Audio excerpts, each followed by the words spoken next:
We had a guy on Fear Factor once that was a professional rodeo guy, and his shoulder was like a topographic map. It was just, he had so many scars in his shoulder, and he told me his shoulder would just pop out. Just like he could just pop it out left and right. From just being destroyed. Like gored by bulls? Falling and getting it ripped apart, riding bulls. Oh.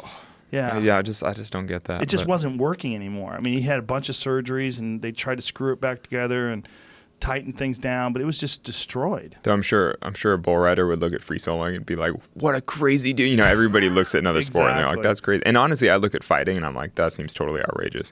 I'm like, why would you want some other dude beating you to death in a cage? I'm like, that's crazy. It is outrageous. It is outrageous. But if you can get good enough where you can avoid getting most beaten of the on damage, and then to land the damage, it's kind of the same. But even landing the damage to a certain extent, you're like, oh, you're hurting somebody else for the pleasure of the crowd. You're like, that's kind of messed up. Yeah. Not, you know. It's a very weird feeling. Knocking someone out is one of the weirdest feelings, because part of you is happy that it's not you, but part of you is like looking down at that guy that's just got flatlined, and you're like, whoa. That could have been me. How much do fighters like hold back? You know, because I feel like you kind of have to like go to the death, but then if you actually like punch somebody so hard they died or something, I mean, obviously you'd feel horrible, right? Well, you don't hold back at all. Well, that's what I'm saying. But so it's like you don't hold back at all, but then if you actually killed somebody, wouldn't you feel horrible? It's very rare that someone dies in mixed martial arts, believe it or not. Well, yeah, no, I mean, I know that, but boxing, it's possible. Yeah, and it's like, it's definitely possible. And it has happened, and it's sort of like... It has happened very, very rarely in mixed martial arts, never in the UFC. But in boxing, it happens more often. And one of the reasons why it happens more often in boxing is you're only punching. In MMA, you're taking people down. Yeah, people are tapping out because they're pinned in weird ways. Yeah. Well, it's also there's more options to defend yourself. You're not just getting battered against the ropes. They're also nowadays much better at stopping a fight when a fighter's clearly compromised, when they're really fucked up. In the old days, they used to let guys just get battered. They used to, in boxing matches. that doesn't sit well with me. I'm just like, but that's why I'm not a fighter.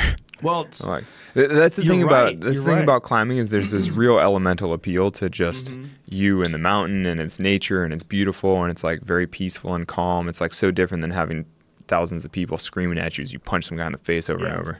Just like, dude, that's not my scene.